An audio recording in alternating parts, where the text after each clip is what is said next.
mencari makan. Makanannya ada di sawah. Assalamualaikum saya ucapkan kepada hadirin sekalian. Assalamualaikum warahmatullahi wabarakatuh. Alhamdulillahi rabbil alamin, wassalatu wassalamu ala asrafil anbiya'i wal mursalin wa ala alihi wa ashabihi ajma'in. Yang terhormat Bapak Bobi Nasution, SEMM, selaku Wali Kota Medan. Yang terhormat Bapak Haji Aulia Rahman, SE, selaku Wakil Wali Kota Medan. Yang terhormat Bapak Dr. Andus Haji Ilyas Halim, MPD, selaku Ketua FKUB Kota Medan. Dan yang kami banggakan, para audiens sekalian. Hadirin yang berbahagia, puja dan puji syukur kepada Ilahi yang Maha Agung, Kuasa, Perkasa, dan yang Maha Esa, dengan mengutus para nabi dan rasul untuk mengenalkan, mengajari tata cara beribadah kepadanya. Inilah keyakinan kita sebagai manusia yang beragama di negara Republik Indonesia yang berajaskan ketuhanan yang Maha Esa. Dialah yang menjadikan hal yang mudah menjadi mudah jika Dia menghendakinya. Kemudahan dan kesulitan itu adalah dua hal yang berbeda, berlawanan dan bertolak belakang. Tergantung bagaimana kita menyikapinya. Inilah tema pembahasan kita pada hari ini, yakni menghargai perbedaan keyakinan atau toleransi sesama. Hadirin yang berbahagia, timbul pertanyaan dari tema ini. Sebagai umat muslim, apakah Islam berbeda atau tidak menerima perbedaan?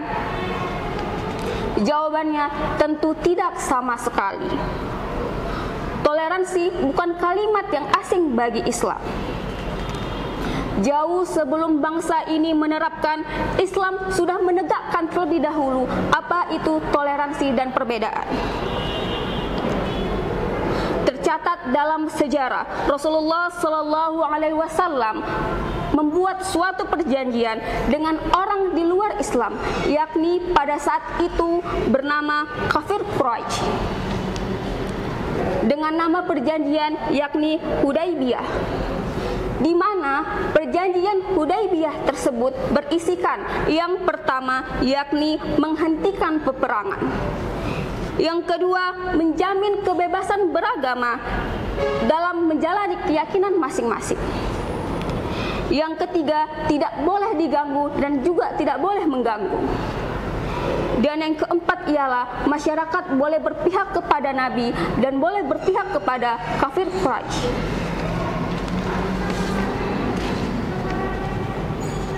Sejarah ini terjadi pada bulan Zulqaidah, bertepatan pada 6 Hijriah atau berkisar pada tahun 628 Masehi.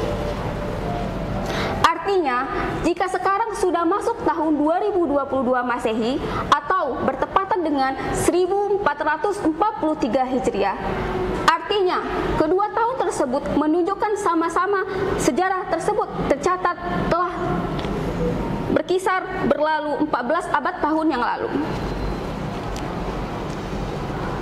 Jadi, umat Islam sudah terlebih dahulu mengenal apa itu toleransi. Karena sejatinya umat Islam sudah mengenal bahasa, makna, dan arti dari toleransi itu sendiri.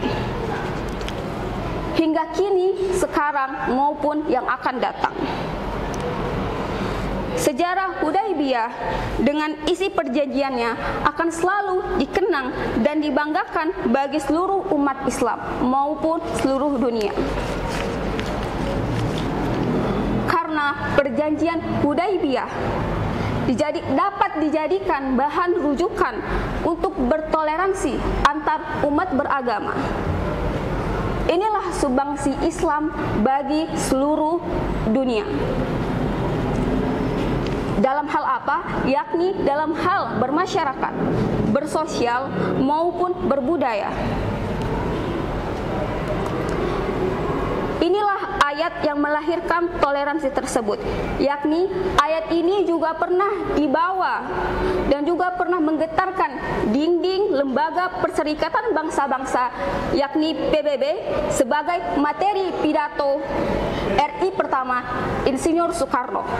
Ayat tersebut ialah Al-Quran Surah Al-Hujurat ayat 12, bahwasannya Allah Subhanahu wa Ta'ala berfirman, yang artinya, wahai sekalian manusia, sesungguhnya kami telah menciptakan kamu laki-laki dan perempuan. Kami jadikan kamu berbangsa-bangsa dan bersuku-suku agar kamu saling kenal dan mengenal. Sungguh, yang paling mulia itu di sisi Allah di antara kamu ialah orang yang paling bertakwa. Sesungguhnya Allah Maha Mengetahui lagi Maha Teliti. Hadirin yang berbahagia, dari kenal akan jadi sayang, dari sayang akan jadi cinta. Bagaimana bisa cinta kalau tidak saling sayang? Bagaimana bisa sayang kalau tidak saling kenal mengenal? Oleh karena itu, marilah kita menerima perbedaan tersebut dan saling mengenal antara satu dengan yang lainnya.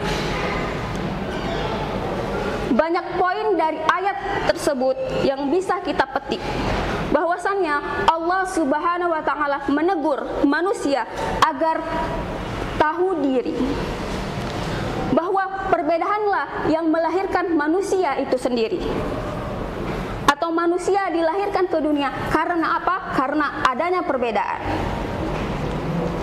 Manusia diciptakan Tuhan bukan karena tercipta sendiri.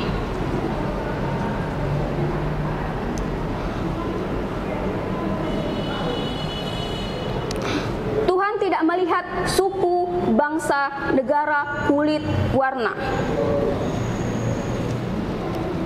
Inilah yang namanya tadi konsep toleransi yang dapat kita terapkan khususnya bagi Kota Medan.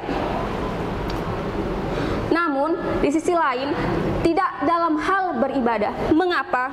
Sebab dalam hal ibadah itulah jati diri dari agama masing-masing, dan itulah arti dari toleransi, menerima perbedaan dari masing-masing perbedaan tersebut. Bahwasannya Allah Subhanahu wa Ta'ala berfirman pada Al-Quran Surah Al-Kafirun.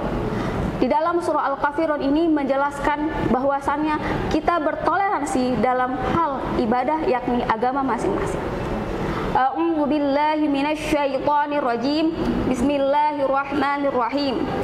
Qul ya ayyuhal kafirun la a'budu ma ta'budun wa la antum 'abiduna ma a'budu wa la ana 'abidum ma 'abadtum wa la antum 'abiduna ma a'budu lakum dinukum waliyadin.